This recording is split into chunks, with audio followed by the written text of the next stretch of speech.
प्रधानमंत्री नरेंद्र मोदी ने वर्ष 2021 और 22 के लिए 29 बच्चों को राष्ट्रीय बाल पुरस्कार से किया सम्मानित। 6 क्षेत्रों में असाधारण उपलब्धि वाले बच्चों से प्रधानमंत्री ने की बातचीत।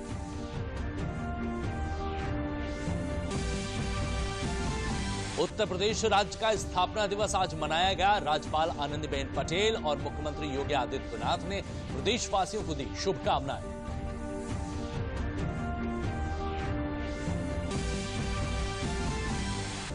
शाहजहांपुर और बरेली सहित विभिन्न जिलों में नामांकन की प्रक्रिया जारी। प्रत्याशियों ने दिलाया जीत का भरोसा।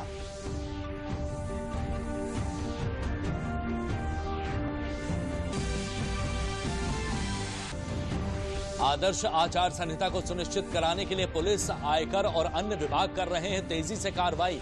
उन्नाव पुलिस ने भारी मात्रा में अवैध असलाह किया बरामद। लखनऊ में 2 सुपारी कारोबारियों के ठिकानों पर पड़े छापे। और 22 मार्च से शुरू होगी दिव्य काशी यात्रा स्पेशल ट्रेन। IRCTC यात्रियों को सारनाथ और वाराणसी के विभिन्न स्थलों का कराएगी भ्रमण।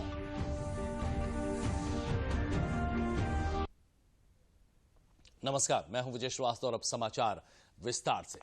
प्रधानमंत्री नरेंद्र मोदी ने वीडियो कॉन्फ्रेंसिंग के जरिए वर्ष 2021 और 2022 के प्रधानमंत्री राष्ट्रीय बाल पुरस्कार विजेताओं को डिजिटल प्रमाण पत्र प्रदान किए और उनके साथ बातचीत भी की।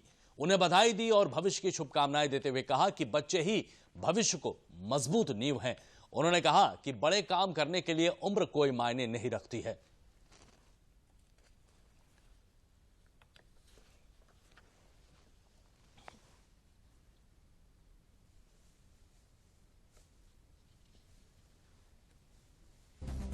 मेदांत नमस्ते। नमस्कार माननीय प्रधानमंत्री जी। मेदांत बताइए, एक तो खुद के विषय में बताइए और अपने साथ कौन कौन बैठे हैं वो भी बता दीजिए। सर, सबसे पहले तो मुझे बहुत खुशी हो रही है कि मुझे आपके साथ बात करने का एक शुभ अवसर मिला। मैं आपको बहुत बहुत धन्यवाद करता हूँ। और सर, जो मेरा मेन फील्ड है जिसमें मैंने काम किया है वो मेरा IT के अंदर है, टेक्नोलॉजी में।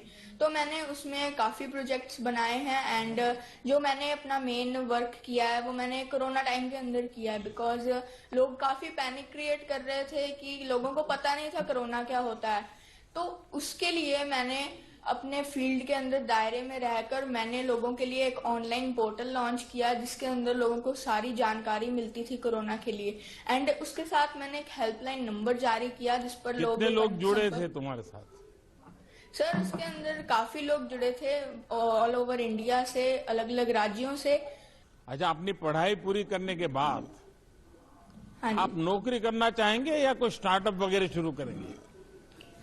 सर, मैं अपनी पढ़ाई कंप्लीट करने के बाद मैं चाहता हूं कि मैं अपनी कंपनी के अंदर मैं और जो मेरे दोस्त हैं मैं उनको कोडिंग सिखाऊं। एंड साथ ही साथ मैं चाहता हूं कि जो कई बड़े प्रोजेक्ट्स हैं, फेसबुक, गूगल, तो मैं भी उनकी तरह कुछ डेवलप करूं और समाज की सेवा कर सकूं। मेदांत, आपको देखकर मुझे लगने लगा है कि पिछले कुछ वर्षों से किए गए भारत सरकार ने जो योजनाएं बनाई वो प्रयासों के कुछ अच्छे परिणाम निकल रहे हैं। हमारी कोशिश रही है कि हम देश के युवाओं को, आने वाली पीढ़ी को एक एंटरप्रेन्योरशिप के रूप में उनको कैसे उस तरफ आकर्षित करें। वो स्टार्टअप की दुनिया में आए, वो स्वयं एक प्रकार से जॉब क्रिएटर बने और देश की ताकत को बढ़ावा दे। आपने अपने काम से ये साबित कर दिया कि हमारे देश के बच्चों में जो योग्यता और उससे कितने बड़े बड़े बदलाव आ सकते हैं। तो मेरी तरफ से आपको, आपके परिवारजनों को बहुत बहुत बधाई। उत्तर प्रदेश दिवस के मौके पर लखनऊ के इंदिरा गांधी प्रतिष्ठान में कार्यक्रम का आयोजन किया गया। कार्यक्रम में प्रदेश की राज्यपाल आनंदीबेन पटेल वर्चुअल माध्यम से सम्मिलित हुई। इस अवसर पर मुख्यमंत्री योगी आदित्यनाथ ने भी वीडियो कॉन्फ्रेंसिंग के माध्यम से प्रदेशवासियों को बधाई दी। राज्यपाल आनंदीबेन पटेल ने प्रदेशवासियों को उत्तर प्रदेश दिवस की हार्दिक शुभकामनाएं भेंट की। उन्होंने जनता से वोट करने और कोरोना के सभी नियमों का पालन करने की अपील भी की है। कार्यक्रम में सम्मिलित मुख्य सचिव दुर्गा शंकर मिश्र ने कहा कि उत्तर प्रदेश दिवस पर आज प्रदेश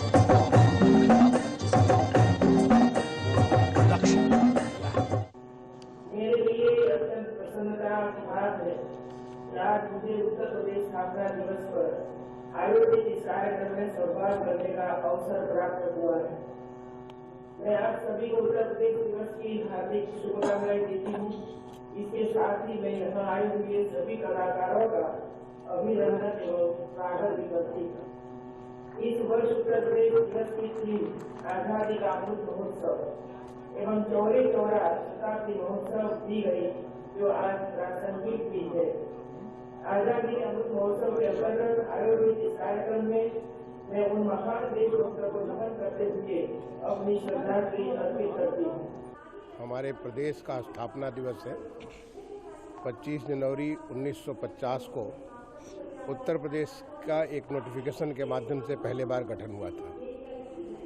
पिछले 5 सालों से 2018 से आज के दिन उत्तर प्रदेश दिवस के रूप में मनाया जा रहा है। ये आज से लेकर के 26 तक लगातार इसके ऊपर कार्यक्रम होंगे, जो कि आज़ादी का अमृत महोत्सव और चौरी चौरा शताब्दी वर्ष उस कार्यक्रम के पार्ट के रूप में मनाए जा रहे हैं। आज अभी हमने माननीय राज्यपाल महोदया को सुना, माननीय मुख्यमंत्री जी को सुना कि हमारा उत्तर प्रदेश का एक गौरवशाली इतिहास है, संस्कृति है। यहाँ का जो है बहुत सारी चीज़ें, यहाँ के चाहे किसी भी क्षेत्र में, हर क्षेत्र में लोगों ने बहुत बड़े बड़े योगदान किए हैं। अब समय है कि हम ऐसे समय पे अपने देश के सारे नागरिकों का अभिनंदन करते हुए, उनको बधाई देते हुए उनको आह्वान करेंगे कि उत्तर प्रदेश एक बहुत आगे से, बहुत तेज़ी से बढ़ता हुआ अपने नागरिकों के लिए बहुत सारी सुविधाएं लाए, बहुत सारे अवसर प्रदान करें। उसके लिए यह स्थापना दिवस मनाया जा रहा है। वाराणसी के गुरुधाम मंदिर में आज उत्तर प्रदेश दिवस का आयोजन किया गया। इस अवसर पर उत्तर प्रदेश पर आधारित एक अभिलेख प्रदर्शनी भी लगाई गई। कार्यक्रम में स्वतंत्रता संग्राम सेनानी के परिजनों व कारगिल युद्ध में शहीद हुए लोगों के परिजनों का सम्मान किया गया है। वहीं स्कूली बच्चों के द्वारा सांस्कृतिक कार्यक्रमों का भी आयोजन किया गया है।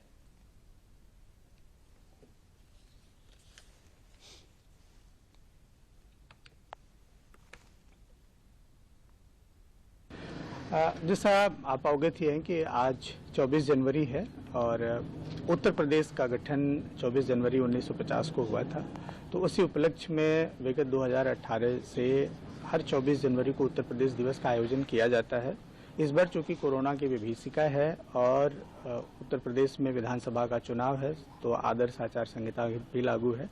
ऐसे में लखनऊ में एक कार्यक्रम कराया जा रहा है और उसके साथ ही सभी जिला मुख्यालयों पर, सभी जिले में भी संक्षिप्त रूप में इस कार्यक्रम का आयोजन कोरोना काल का पालन करते हुए और आदर्श आचार संहिता का पालन करते हुए कराया जाना है, जिसके तहत ये छोटा सा कार्यक्रम उन्होंने गुरुधाम मंदिर परिसर में आयोजित किया है। हमारी उत्तर प्रदेश सरकार का एक तरह से जन्मदिन है, क्योंकि ये उत्तर प्रदेश पहले यूनाइटेड प्रोविंस के नाम से जाना जाता था और 1950 में इसका नामकरण हुआ उत्तर प्रदेश।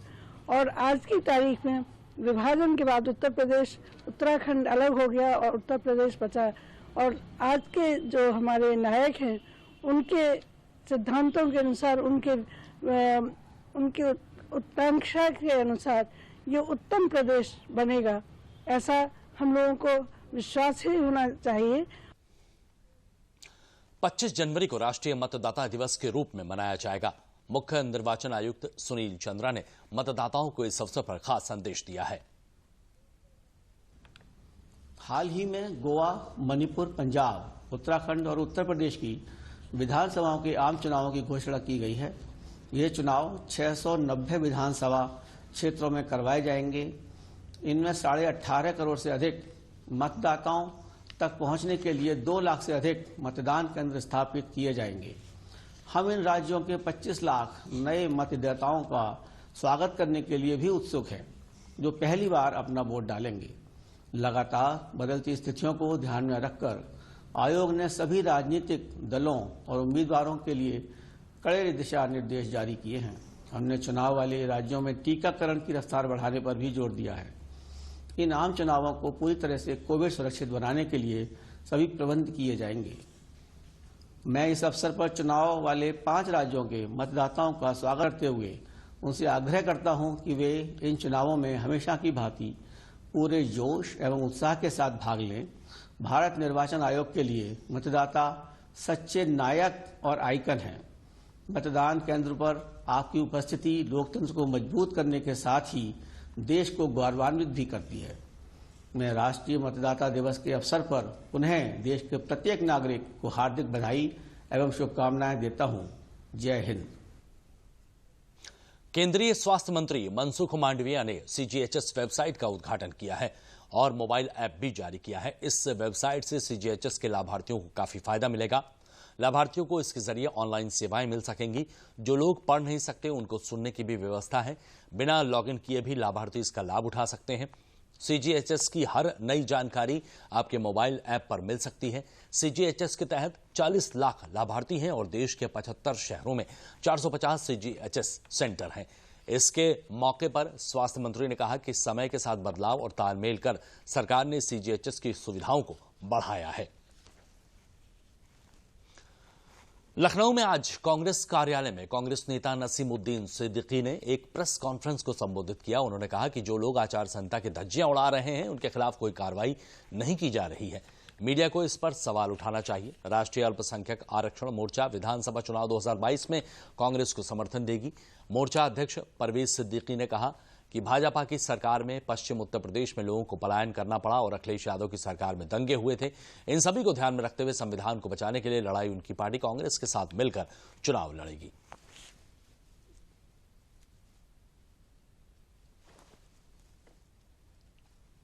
राष्ट्रीय अल्पसंख्यक आरक्षण मोर्चा आज कांग्रेस पार्टी को 2022 के विधानसभा के चुनाव में समर्थन दे रहा है और ये समर्थन लेटर हमारे हाथ में है। ये समर्थन लेटर हमारे हाथ में है।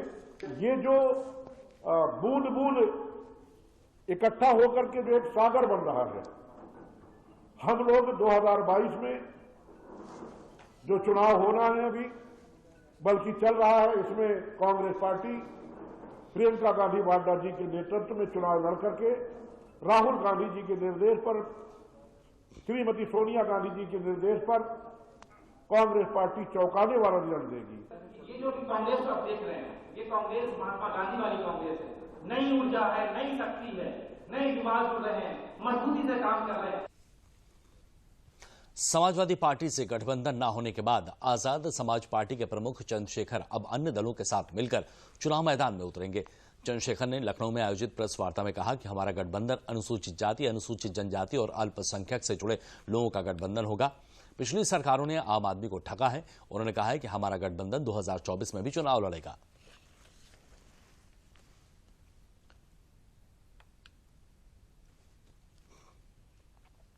लोकतंत्र सुरक्षा पार्टी, आजाद समाज पार्टी, भारतीय वीर दल, न्याय पार्टी, पिछड़ा समाज पार्टी, दिल्ली डेमोक्रेटिक अलायंस, सम्यक पार्टी, सर्वजन लोक शक्ति पार्टी, हरित क्रांति पार्टी, मजदूर किसान यूनियन पार्टी, वंचित समाज इंसाफ पार्टी, पथिक जनशक्ति पार्टी, अखिल भारतीय गरीब पार्टी, भारतीय सर्वोदय क्रांति पार्टी, राष्ट्रीय कर्षक दल, इंडियन नेशनल लीग, राष्ट्रीय जनवादी सोशलिस्ट पार्टी, भारतीय सबका दल, अखिल भारतीय गरीब पार्टी, समदर्शी समाज पार्टी, अखंड समाज पार्टी, अभय समाज party, welfare party of India, भारतीय जनसम्मान पार्टी, न्याय पार्टी, मुस्लिम मजलिस, भारतीय एकता मंच, वोटर पार्टी, राष्ट्रीय उदय पार्टी, किसान दल और गरीब स्वराज पार्टी। एक पार्टी जिनका मैंने जिक्र किया कि वो जब आ जाएंगे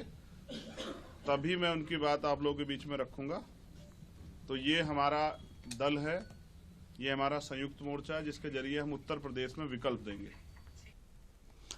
नई दिल्ली भाजपा कार्यालय में आज अंबेडकर नगर जलालपुर के सपा विधायक सुभाष राय ने भाजपा की सदस्यता ग्रहण की है। भाजपा प्रदेश अध्यक्ष स्वतंत्र देव सिंह, उप मुख्यमंत्री केशव मौर्य और उप मुख्यमंत्री दिनेश शर्मा ने पार्टी में उनका स्वागत किया। इस मौके पर भाजपा प्रदेश अध्यक्ष स्वतंत्र देव सिंह ने मीडिया को संबोधित करते हुए कहा कि सुभाष राय पहले भारतीय जनता युवा मोर्चा में पदाधिकारी थे, पुनः बीजेपी में इनकी घर वापसी हुई है। सुभाष जी का भारतीय जनता पार्टी में स्वागत करते हैं हम सब। सुभाष जी को पहले भारतीय जनता युवा मोर्चा में थे, युवा मोर्चा के अपने डॉक्टर दिनेश शर्मा जी के साथ पदाधिकारी थे। पुनः बीजेपी में इनकी वापसी हुई है, घर वापसी हुई है, और जो कानून का राज है राज्य के अंदर, जिसके कारण राज्य के अंदर शांति है और एक राष्ट्रवाद और विकास की जो बयार चल रही है राज्य के अंदर, जो वातावरण निर्मित हो रहा है, ये सब देखते हुए सुभाष जी भारतीय जनता पार्टी की सदस्यता ग्रहण किया है। हम सब हृदय से उनका स्वागत करते हैं और आपके आने से पार्टी का कद भी बढ़ेगा। चुनावी समर में राजनीतिक बयानबाजी तेज है। कल बसपा सुप्रीमो भी चुनावी परिदृश्य में सक्रिय नजर आई। उन्होंने भाजपा और कांग्रेस पर हमला बोला। वहीं समाजवादी पार्टी ने चुनाव आयोग से ओपिनियन पोल पर रोक लगाने की मांग की है। 5 राज्यों के चुनावी समर में तेज हुए आरोपों के बाद मैदान में एक दूसरे को पटकनी देने के लिए एक तरफ जहां जुबानी जंग को धार दी जा रही है, तो वहीं दूसरी ओर वर्चुअल और सोशल मीडिया के माध्यम से जनता तक अपनी बात पहुंचाने की कोशिश की जा रही है। इसी क्रम में बहुजन समाज पार्टी की राष्ट्रीय अध्यक्ष मायावती कांग्रेस महासचिव प्रियंका गांधी वाड्रा के सीएम उम्मीदवार को लेकर दिए गए बयान को वापस लेने पर कांग्रेस पर जमकर बरसी। उन्होंने अपने ट्वीट में लिखा, यूपी विधानसभा आम चुनाव में कांग्रेस पार्टी की हालत इतनी ज्यादा खस्ता हाल बनी हुई है कि इनकी सीएम के उम्मीदवार ने कुछ घंटों के भीतर ही अपना स्टैंड बदल डाला। ऐसे में बेहतर होगा कि लोग कांग्रेस को वोट देकर अपना वोट खराब न करें, बल्कि एक तरफा तौर पर बीएसपी को ही वोट दें। बीजेपी ने इस मामले में प्रियंका पर निशाना साधा है। कभी ये लोग कुछ कहते हैं, कभी कुछ कहते हैं। खुद ही इनकी पार्टी में कुछ डिसाइड नहीं है कि क्या हमारी रणनीति है, कौन चुनाव, किसके चेहरे पे हम चुनाव लड़ रहे हैं। कल को मान लीजिए अगर अच्छी सीटें आती हैं, जो फर्स्टली आनी ही नहीं है, तो कौन हमारा मुख्यमंत्री चेहरा बनेगा। मतलब देयर इज नो हेड और टेल। कोई बहुत भयंकर लीडरशिप क्राइसिस है इस पार्टी में। इस बीच समाजवादी पार्टी ने चुनाव आयोग से उत्तर प्रदेश में विधानसभा चुनाव के दौरान विभिन्न समाचार चैनलों पर प्रसारित किए जा रहे ओपिनियन पोल के प्रसारण पर रोक लगाने की मांग की है।